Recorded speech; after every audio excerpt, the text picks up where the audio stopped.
Ito ang famous na barko dito sa Perseverance Memorial Cemetery dito sa Catbalogan City, Samar. 'Di ba nabalita nga ito? So pinasok ko ito dahil ang may-ari nito ay classmate ko nung high school, si Yogi Tan. Yan, pumasok ako dyan at pinakita sa akin ang buong barko na sinasabi na libingan ng kanyang apo na 6 months old. Yan, ito yung kusina, tapos naandyan yung CR, tapos nandyan yung sala, ayan yung kainan. Doon sa dulo ay yung naka-reserve na libingan nila. Ito naman yung libingan ng kanyang apo na 6 months old dito.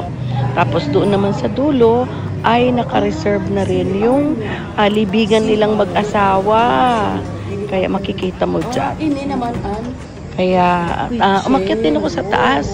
Muntik nga ako kumanta nung sa ano pa yung na ito yung libingan nilang mag-asawa, naka-reserve na daw.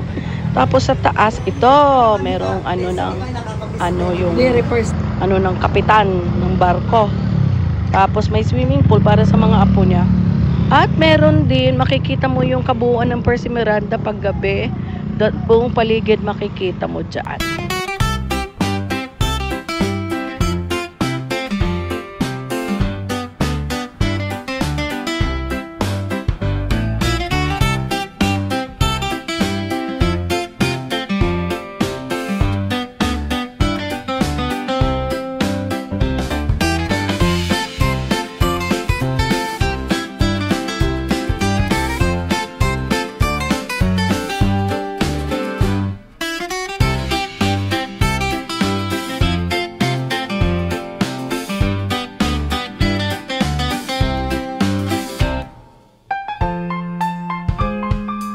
may dapuan.